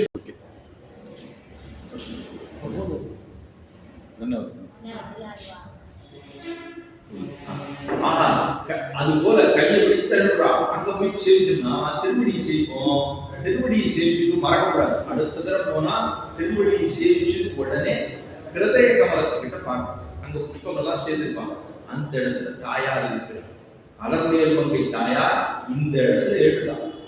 அவன் யாரு? அதுதான் என்ன சொல்லுதுன்னா, தேவதேவனுக்கு அடையாளம் என்ன சொல்லுதுன்னா, அசேஷானா ஜெகதகா விட்டுபக்தின்னு ஆறுத்தத்தை ஹிருதயத்துக்குள்ளே பிராட்டி உறைந்து கிடக்கிறாளோ அவனை தேவதேவன் என்று கொள் அப்படின்னு சொல்லுது சாஸ்திரம். யார் ஒருத்தனுடைய ஹிருதயத்திலே பிராட்டி இருக்கிறாளோ அவனைத்தான் தேவதேவன் என்று சொல்லி பூர்வாச்சாரர்கள் விசேஷமா சொல்றான். அந்த இடத்துல அவனை தேவதேவன் என்று கொள்ள வேண்டும். அவனே தேவர்களுக்கு தேவனாக இருக்கக்கூடியவன் அப்படின்னு சொல்லுது. தேவாதி தேவனை இது ராமானுஷர் வாழ்ந்த காலத்துல ஒரு சரித்திரம், ரொம்ப ஆச்சரியமான சரித்திரம். இதை அனுபவிக்கணும். ஏன்னா ராமானுஜருக்கு இருந்து திருமலைக்கு போனார். 7 தடவை ராமானுஜன் அவர் நேர திருமலைக்கு போனார். தன்னுடைய வாழ்நாள்ல 3 தடவை போய் சேவிச்சிருக்காரு. நம்ம உடனே சொன்னோம், நான் 10 தடவை சேவிச்சிருக்கேன் அப்படின்னு சொல்லுவோம். நான் ராமானுஜரோட வசந்தவனா அப்படின்னு சொல்லுவோம். ஏன்னா அந்த நாள்ல உண்மையில அவர் நடந்தே போனான். நம்மகிட்ட நடந்து போச்சு அப்படின்னா நமக்கு அப்ப தெரியும் நம்ம எத்தனை தடவை போவோம் நமக்கே தெரியும். அப்ப அதுவாவது ஒன்றாவது நம்ம நடக்கிறதுலாம் நம்மளால முடியாதுன்னா அவர் மாட்டு அங்க இருக்கு, நான் மாட்டு இங்க இருக்கேன் அப்படின்னு சொல்லி முடிச்சுப்போம். கதையை முடிச்சுப்போம். திருமலையாவது ஒன்றாவது முடிச்சிருவோம் இல்லையோ. இப்ப ராமானுஜர் அங்க போனா போய் தாயார செய்கிறார். வெள்ளிக்கிழமை தான் திருமலையப்பனுக்கு அபிஷேகம் கண்டப்படுகிறா. வெள்ளிக்கிழமை ஒரு நாள் தான். நம்ம பக்தர்கள்லாம் ஒரு நாளைக்கு பார்த்தோம்னா 50 லட்சம் பேர் வரைகிறான். கிட்டத்தட்ட 1 கோடி பேர் வரைகிறான். இப்ப நம்ம அவருக்கு அபிஷேகத்துக்கு புக் பண்றோம்னா நீங்க உங்களோட 75வது வயசுக்கு வந்துருங்கன்னு சொல்றான். ஏன்னு சொன்னா அதுக்கப்புறம் அது 75 புக் பண்ணிட்டு இருக்காரு தெரியாது. அதுக்கப்புறம் என்ன பண்றது அது தெரியாது. ஆனா அவ்வளவு தூரம் அவர் பக்தர்களுக்காகவே நின்றுட்டே இருக்கார். அவரோட பூஜையை கூட இல்லை அவருக்கு திருமஞ்சனம் பெருமாளுக்கு பூஜை பண்ண முடியும். 5 காலம்னா 5 காலம் பூஜை பண்றோம். பூஜை பண்றதுக்கே நேரம் இல்லை பெருமாளுக்கு. ஏன்னா பக்தர்கள் பூஜை பண்ற நேரத்துல 50,000 பேர் செல்வி கொள்வாங்க. அப்படின்னா அந்த அளவுக்கு ரொம்ப பிஸியா இருக்கிற பெருமாள் திருமலையப்பன் தான். அந்த திருமலையப்பனுக்கும் அபிஷேகம் வெள்ளிக்கிழமை நடக்குது. அந்த நேரத்திலே அந்த பிராட்டி உள்ளுக்குள்ள அரம்பேர் வந்த தாயார் கடுமையோ இந்த அர்ச்சக சுவாமிகள்லாம் என்ன பண்ணா, ஏன்னா திருமஞ்சனம் அபிஷேகம் பண்ணும்போது எல்லாம் கொஞ்சம் சங்கடங்களா இருக்கும்போது அதனால என்ன கழட்டி கீழே வச்சுட்டான். அந்த தாயார கழட்டி கீழே ஒரு பீட்டத்துல வச்சுட்டா. இதை பார்த்த உடனே ராமானுஜருக்கு பரவலிச்சு போயிட்டார். பிராட்டியோடு இருக்கக்கூடியவனையே தேவாதி தேவன் அப்படின்னு சொல்லுகிறோம். தேவாதி தேவனை அதுதான் சொன்னா சங்கு சக்கர கதாதரா ஜாதோசி தேவதேவஸ்ய சங்கு சக்கர கதாதரா இருக்கக்கூடிய எம்பெருமானை விட்டு ரூபமிதம் தேவ பிரசாதே நோபசம்பரன் என்று விட்டு புராணத்தில் ஸ்லோகம் சொல்லப்படுகிறது. அப்படி பார்த்தோம்னா எம்பெருமானை தேவாதி தேவனை சென்று நாம் சேவித்தார். நாம் அங்க போகணும்.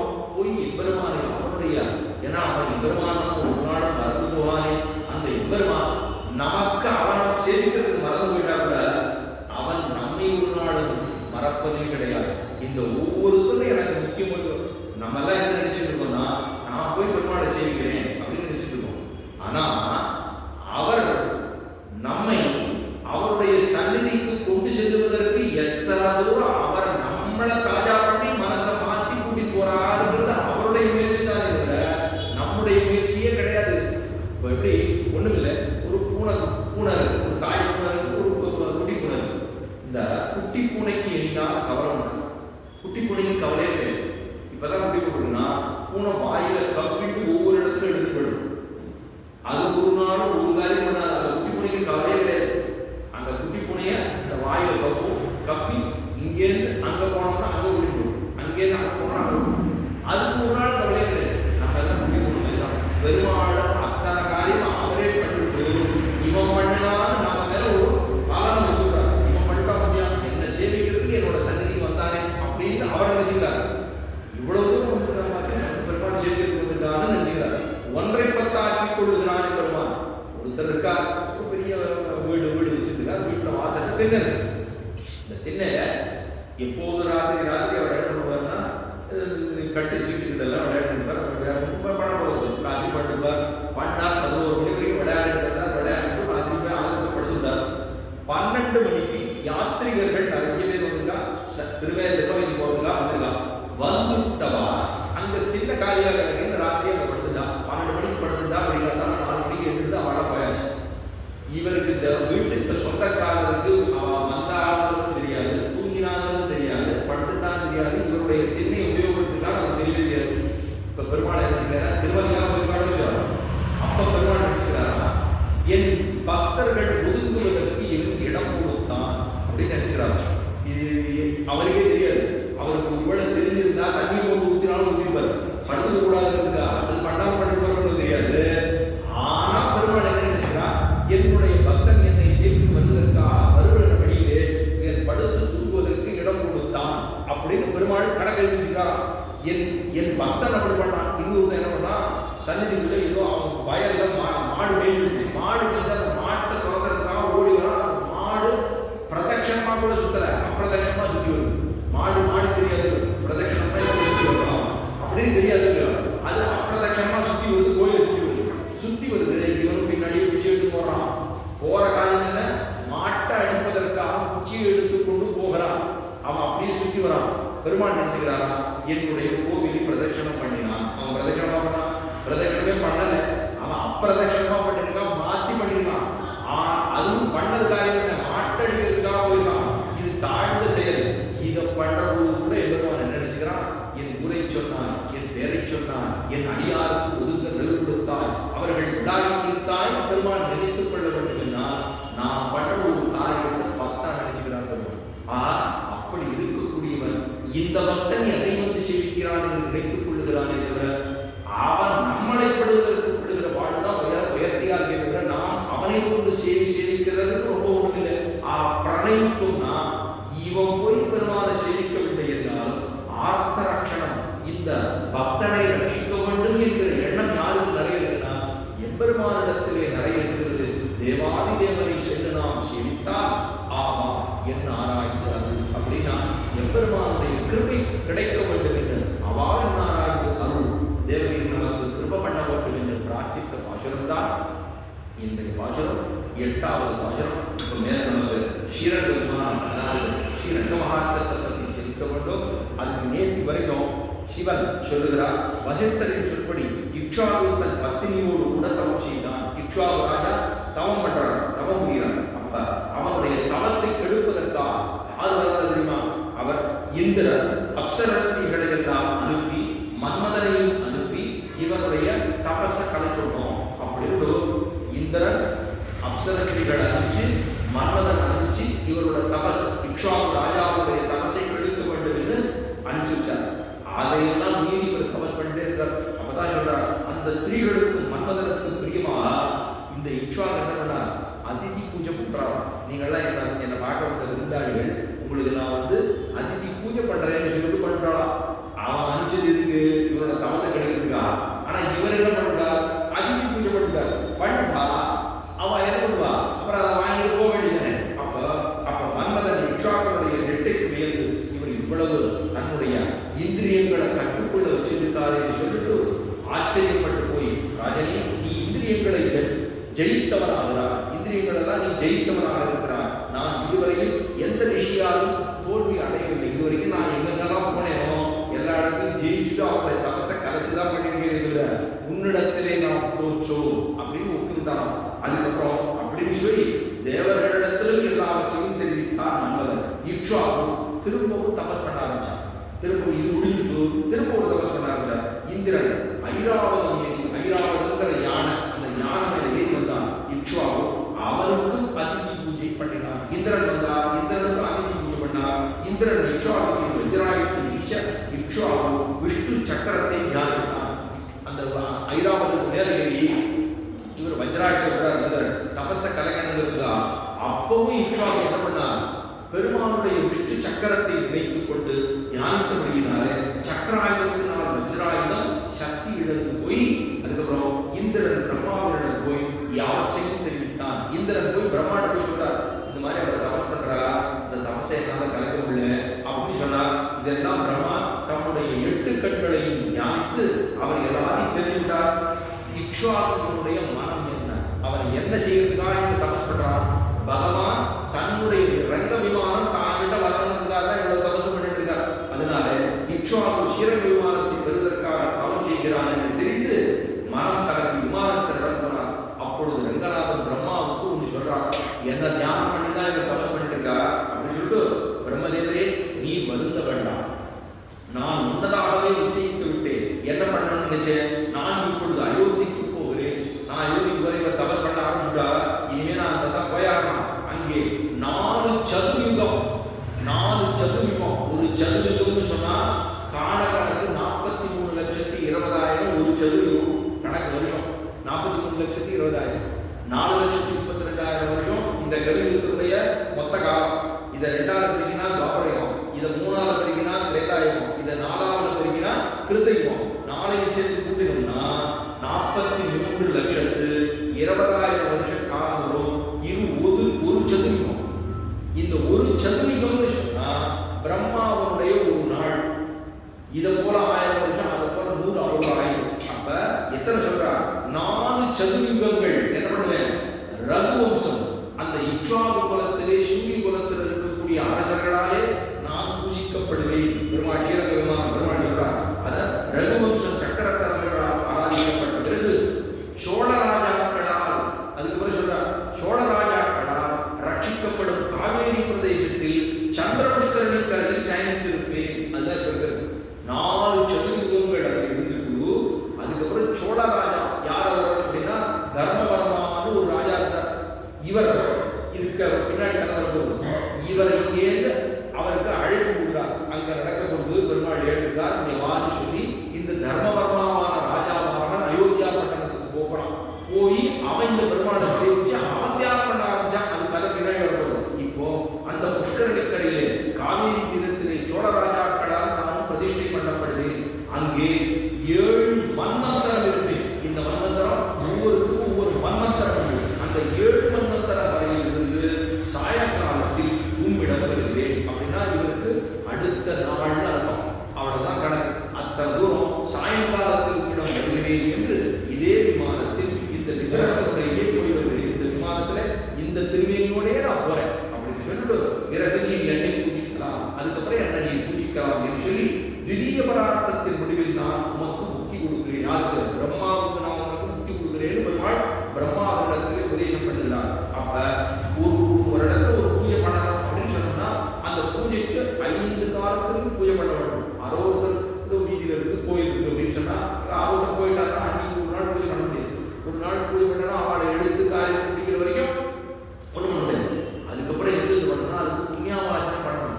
பூஜைன்னு பண்ணணும்னா பூஜையை பெருமாளை ஏழப்பட்டு விருது வச்சுக்கூடாது, பூஜை பண்ணிக்கொண்டே இருக்க வேண்டும். இல்லைன்னா அது சம்பரோஷணம் பண்ண லகுவா சம்பரோஷணம் பண்ண வேண்டும்.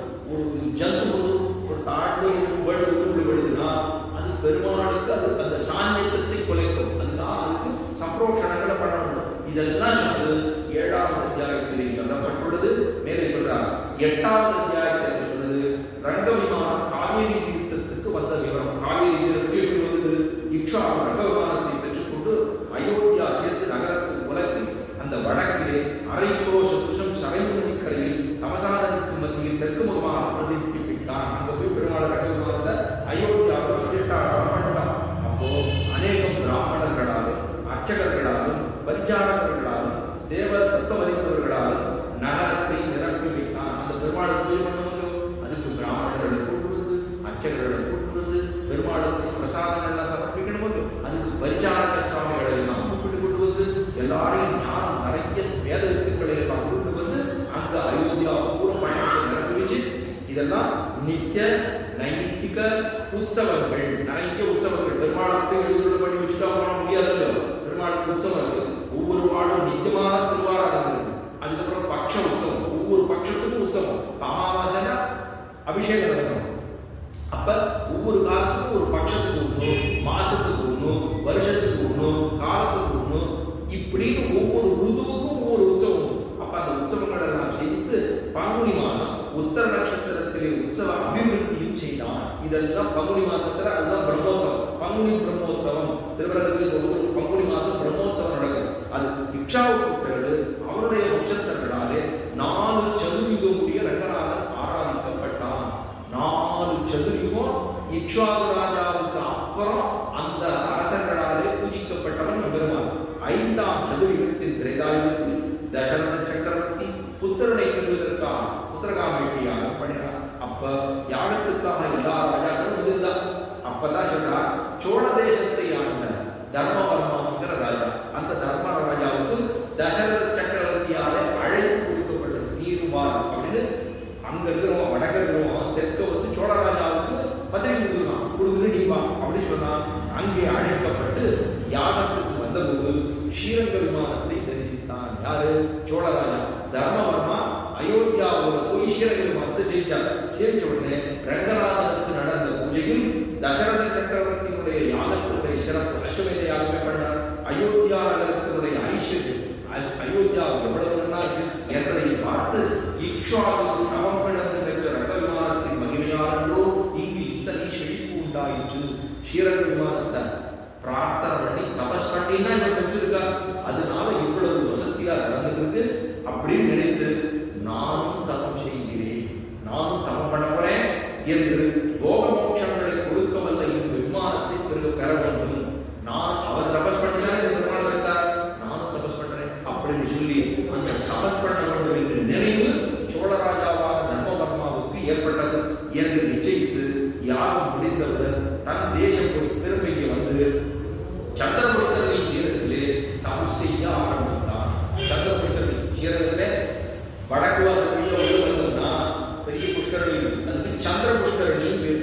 அந்த இடத்துல பெருமாளுக்கு தீர்த்தவாரி ஏற்படும். பெருமாள் தெற்கு வாசல் இருப்பார், அங்கேருந்து பெருமாளை ஏற்பட்டு வந்து அர்ச்சக சுவாமிகளோடு கொண்டு வந்தது சந்திர புஷ்கரணியில தான் தீர்த்தவாடுவார்கள். அந்த சந்திர புஷ்கரணி பக்கத்திலே முன்னோர்கள் எல்லாம் அங்கெல்லாம் பெருமாளுக்கு பாசுரங்கள் எல்லாம் சேர்ப்பாங்க. ஒரு நாள் அந்த நடக்கும். அப்ப உனக்கு துர்லபமான உண்மை இல்லாத ரஜனி, நீ தவம் கிடக்க காரணம் என்று மகரிஷிகள் தர்மவர்மாவை கேட்டார்கள்.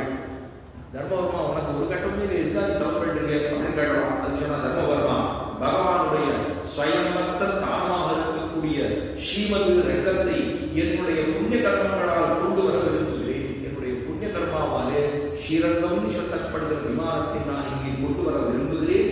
அதற்காக நான் தவம் செய்கிறேன். பிரம்மாவளவும் இக்ஷாகுவளவும் லோகக்ஷேமத்திற்காகவே, லோகத்தில் எல்லாருக்கும் நல்லது நடக்க வேண்டும் என்பதற்காக தான் இந்த காரியத்தை நான் பண்றேன். நான் இப்படி ஸ்ரீரங்கமான விஷயமாக நான் தபஸ் செய்து கொண்டிருக்கிறேன் அப்படிங்கிறத சொல்ல, நீ தபஸ் செய்ய வேண்டாம், உன்னுடைய இஷ்டம் நிறைவேறும். முன்பு நடந்தது ஒரு விஷயம் சொல்லுகிறேன் கேள் அப்படின்னு ரிஷிகள்லாம் சொல்றா. நீ தபசெல்லாம் பண்ண வேண்டாம், உனக்கு நிச்சயமா ரங்க விமானம் வந்துடும். எப்படி வரும், ஏன் வரும் அப்படிங்கிறத நான் உனக்கு சொல்லுகிறோம் அப்படின்னு பல ரிஷிகளும் சேர்ந்து அந்த தர்மவர்மாவோட ராஜாவுக்கு சொல்லுகிறார்கள். என்ன சொல்றா அப்படிங்கிறத அடுத்த நாள் பார்ப்போம். இப்பொழுது ஆழ்வார்களிலே பெரிய ஆழ்வார், முன்னாடி குலசேகர ஆழ்வாரை பார்த்தோம், நேற்று குலசேகர ஆழ்வார் பார்த்தோம். இன்னைக்கு பெரிய ஆழ்வார், இந்த ஆண்டாளுடைய அப்பா, அவர் தான் ஸ்ரீவில்லிபுத்தூர் திவ்ய கஷேத்திரம். மதுரைக்கு பக்கத்துல, சிவகாசி பக்கத்துல இருக்கக்கூடிய திவ்ய தேசம் வந்து ஸ்ரீவில்லிபுத்தூர் அப்படிங்கிற இடம். அதுதான் மல்லிநாடு. மல்லிநாடு நம்ம வாழிநாமத்துல சொல்லிக்கூடும். மல்லிநாடு வளநாடு வாழின்னு சொல்லும்போது அந்த இடத்துல உருவாக்க மல்லி, அந்த பிராந்தத்துக்கு மல்லிநாடு என்று. அங்கதான் அந்த ஸ்ரீவில்லிபுத்தூரிலே அவதாரம் பண்ணினவர், கருடனுடைய அம்சமாக அவதாரம் பண்ணினவர் பெரியார். கருடன் இருக்காரோ அதோட அம்சம் தான் பெரியார். ஒவ்வொருத்தருடைய அவதாரம் ஆராதுன்னு சொல்லிட்டு வரேன். அதுல கருட பகவானுடைய அவதாரமாகவே அவதரித்தவர் தான் பெரியாழ்வார். ஆனி மாதம் சுவாதி திருநட்சத்திரத்திலே அவதாரம் பண்ணினார். ஆனி சுவாதி, ஆனி மாதம் சுவாதி நட்சத்திரத்திலே ஸ்ரீவில்லிபுத்தூரிலே முகுந்த பட்டர் அப்படின்னு, முகுந்தர் அப்படின்னு ஒரு பட்டர் சுவாமி இருந்தார். அந்த பட்டர் சுவாமியுடைய பிள்ளையாக அவதரித்தவர் தான் விஷ்ணு சித்தன். அவருக்கு பேர் என்ன, இயற்பெயர் என்ன? விஷ்ணுவை தன்னுடைய சித்தத்திலே கொண்டவர், எப்பொழுதுமாக தன்னுடைய சித்தத்திலே கொண்டவருக்கு விஷ்ணு சித்தன் அப்படின்னு பேரு. அந்த விஷ்ணு சித்தன்கிறவருக்கு தான் பெரியாழ்வார்ங்கிற பேர் ஏற்பட்டது. எதற்காக அப்படின்னா, அந்த விஷ்ணு சித்தன் அங்க இருந்தார். பக்கத்துல மதுரையிலே வல்லவதேவன் ஒரு ராஜா, பாண்டிய மன்னன், அவன் அரசாண்டு கொண்டிருந்தார். ஒரு நாள் ராத்திரி நகர்வலம் வந்தான். நகர்வலம் வரும்போது ஒரு வீட்டு திண்ணையில ஒரு யாரோ ஒரு ரிஷி படுத்திருந்தார். அந்த ரிஷியை பார்த்த உடனே பெரிய கஷேத்திராலாம் போயிட்டு வந்திருக்காரு போல, இவர் இருக்கா, என்னவோ ஒரு பாட்டு சொல்லிட்டு இருந்தார். இது என்ன பாட்டு, இதனுடைய அர்த்தம் என்ன அப்படின்னு கேட்டபோது அப்பா அவர் சொன்னார், அந்த ரிஷி சொன்னார்,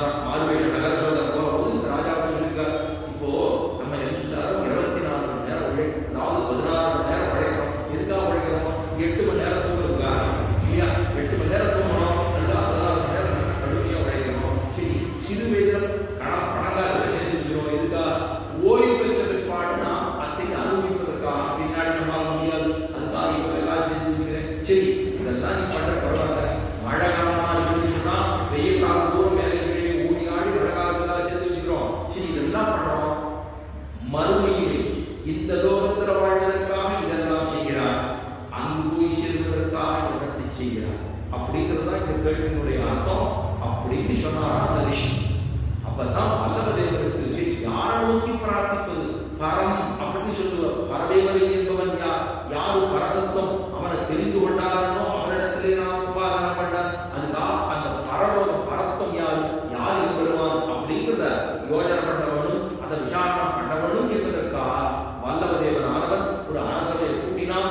எல்லாரையும் கூட்டு வேத விற்பனைகளை எல்லாம் கூட்டு எல்லாரையும் விசாரணை பண்ண வைத்தான். யாரு பரதத்துவம், பரதத்துவத்துடைய நிர்ணயத்தை பண்ண வேண்டும் என்று அதுக்கு பெரியாழ்வாருடைய கடவுளை பெருமான் சென்று நீர் வந்து நம்மை ஸ்தாபிக்க வேண்டும், நானே பரதேவதை என்பதை ஸ்தாபிக்க வேண்டும் என்று சொல்ல பரதத்தை நிர்ணயம் செய்தார் பெரியாழ்வார். பெரியாழ்வார் பேரு.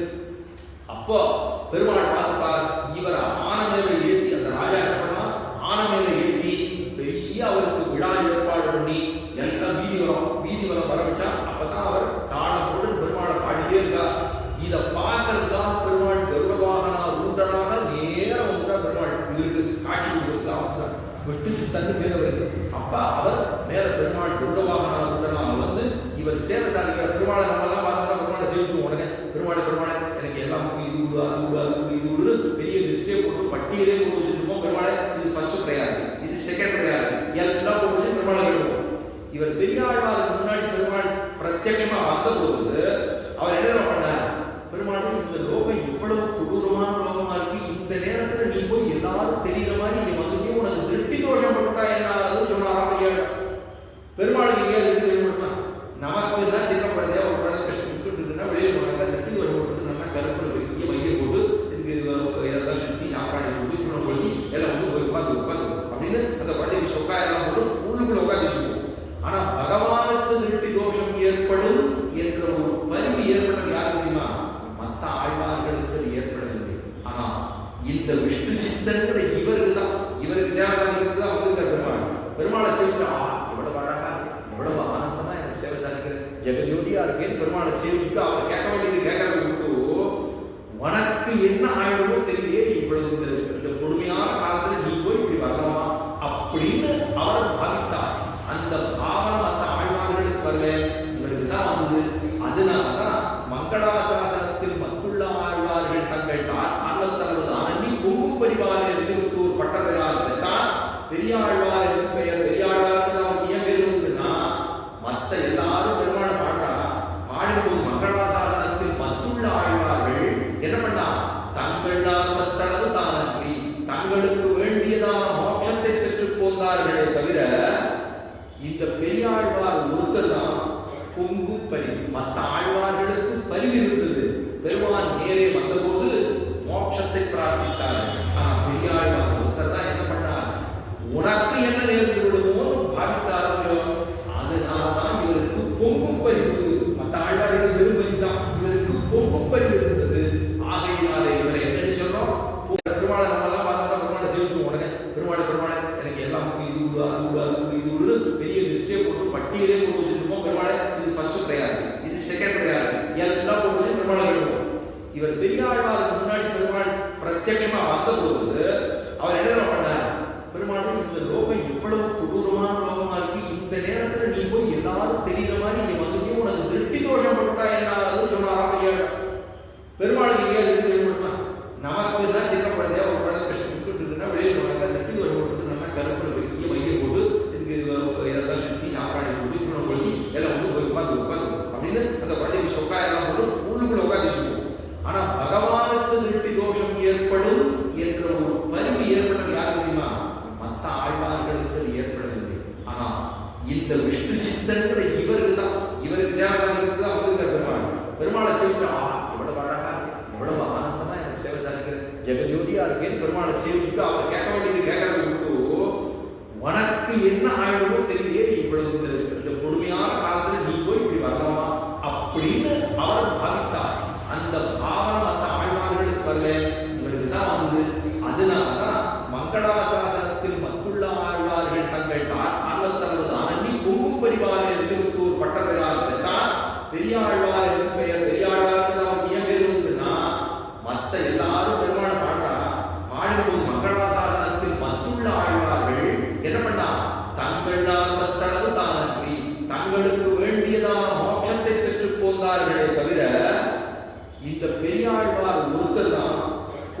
பரிவு. மற்ற ஆழ்வார்களுக்கு பரிவு இருந்தது.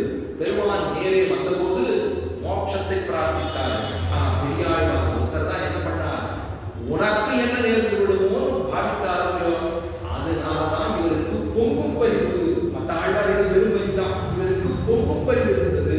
ஆகையினாலே இவரை என்ன சொல்றோம், பொங்கும் பரிவாலே வில்லிபுத்தூர் பட்டர்விரான் பெற்றான். வில்லிபுத்தூர்ல பிறந்த இந்த பட்டர்னு சொல்லப்படுகிற விழுத்தருக்கு பெரியாழ்வார் என்று பெயர் ஏற்பட்டது. அதனாலே அப்படி சொன்னா மற்ற ஆழ்வார்களை காட்டு பெரும்படுத்தவர் பெரிய. அதனாலதான் இவர் பெரியாழ்வார்.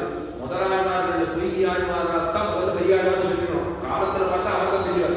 ஆனா நடுவில் அவதாரம் பண்ண இவரை ஏன் பெரியாழ்வார் சொல்றோம்னா பொங்கும் பரிவாலே இருக்கிறபடியினாலே இவரை பட்டர்விரான்னு சொல்றோம். அத்தனை பெரும்படுத்தவர். அதனால இவருக்கு பெரியாழ்வார் என்கிற பெயர். அவள் ஆண்டா கடைசியே ஆண்டாளை ஸ்ரீரங்கத்துக்கு கூட்டி கொண்டு வந்து திருக்கல்யாணம் பண்ணிவித்து ஆண்டாள் புறப்பட்டு போன பிற்பாடு கூட இவர் திருமாலின் ஜோலையில் கண்டனக்காரர்களோ பரிமேல் அழகர் ஒருத்தர் கூட உரை எழுதுக. திருக்குறளுக்கு ஒருத்தர் உரை எழுதுக பரிமேல் அழகர். எத்தனை அழகா பரிமேல் குதிரையில வராங்களோ திருமால் அழகர் ஆத்திர இறங்குறார். குதிரையில வந்து வராது சொல்லணும். அந்த பரின்னு சொல்லப்படுகிற குதிரை, குதிரை மேலே அழகர் எழுந்து விடுகிறார். அதே பேராவது அப்ப பரிமேல் அழகர் அப்படின்னு சொல்றோம். அப்ப பெருமாள் அழகாக இருக்கக்கூடிய அந்த திருமாலின் சொரமலையிலே எழுந்து இருந்தார் பெரியாழ்வார். என பல காலம் பெருமாள் இந்த புஷ்ப கைங்கரியம் படரதசாமி பண்ணிவிட்டார். ஆண்டாளும் பரப்பு போயிட்டார். இவர் தனி ஒரு ஆளாக என்ன செய்ய திருமாலின் ஜோரமலையிலே எழுந்து இருந்தார். அங்கே நிச்சயமாக பெருமாளுக்கு கைங்கரியத்தை பண்ணினார். பெருமாள் தன்னுடைய அவருக்கு இருக்கக்கூடிய 87 நட்சத்திரத்தில் 87 வயசு இருந்தார். இருந்துதான் பெருமாளுடைய திருவடியை சென்று சேர்ந்தார். காரணம் அத்தனை தூரம் பெருமடைத்தவர் பெரியாழ்வார். இப்ப அடுத்தது விதுர நீதியிலே பண்டிதன் என்பவன் யார்? மற்றொரு சொல்றார் நாராக பண்டித முத்தையா வேறு யார் பண்டிதன் என்பதை திருதராஷ்டிரனுக்கு விதுரன் சொல்லிக் கொண்டு வருகிறார். அது ஒரு அடையாளம் சொல்றார். மேலே அப்ராப்தம் அபிமான் சக்தி நட்டமே சக்தி சோசித்தும் ஆபஸ்புஜரமுகி நாராக பண்டித முத்தையா. இது மற்றொரு அடையாளம் சொல்றார். 3 விஷயத்தை சொல்றார். நம்மால முடிந்தது முதல்ல விஷயம் அப்ராப்தம் அபிமான் சக்தி, எனக்கு முடியுங்கிறது ஒன்று. மற்றொன்று என்னால முடியவே முடியாது. என்னட்ட காசு இருக்கு, என்னால சிறக்க முடியும். ஆனா நல்லதுதான் மட்டுமே எல்லாத்தையும் பண்ணணும்.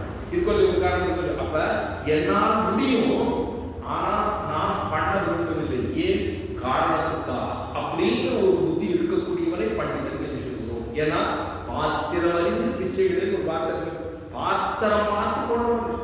யாருக்கு கொடுக்க வேண்டும் என்று இருக்கிறதோ அப்ப அவர்களுக்கு கொடுப்பதைத்தான் கொடுக்கிறது என்று சொல்கிறோம். அதைத்தான் இங்க சொல்றார். நான் அப்பிராப்தியம் அபிமான் சக்தி, கொடுக்க முடியும், எங்கு கொடுக்க வேண்டும், எப்படி செய்ய வேண்டும், இது என்னால் முடியும், என்னால் முடியாது அப்படிங்கிறத யாருக்கு உத்தேசம் பண்ணி அதன் பிரகாரம் தன்னுடைய நினைவுகளை ஓட்டி அதன் பிரகாரம் காரியத்தை செய்கிறானோ அவனை பண்டிதன் ஏற்றுக்கொள்ள வேண்டும்.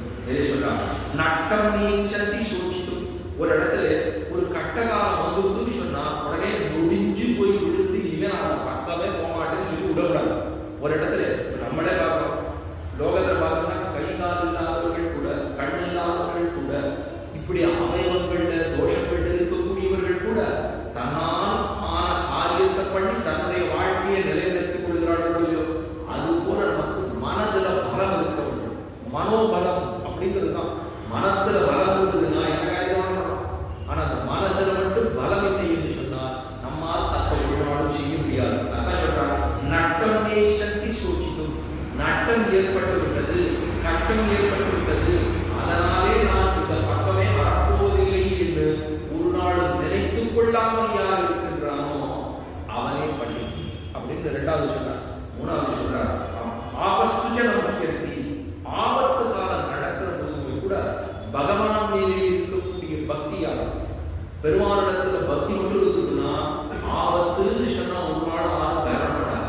ஆபத்து இருந்தா கூட அவ்விடத்திலும் எம்பெருமான் உள்ளான், அந்த ஆபத்திலும் எனக்கு தைரியத்தை கொடுக்கக்கூடியவனே எம்பெருமான் அப்படிங்கிற நினைவோடு ஆபத்து காலத்திலும் கூட நம்மை நாம் ரட்சித்துக் கொள்ள வேண்டும். பெருமானுடைய பக்தியினாலே நாம் நம்மை காப்பாற்றிக் கொள்ள வேண்டும். அதற்காக நாம் வைத்த காலை பின்பாய்க்க கூடாதுங்கிற எண்ணம் இருக்கணும். அப்ப ஆபஸ்துஜ நமக்கு யாரோட தன் ஆபத்து காலத்தில் தைரியமாக வாழ்கிறானோ, தன்னுடைய வாழ்க்கையை நடத்தி கொள்ள முற்படுகிறானோ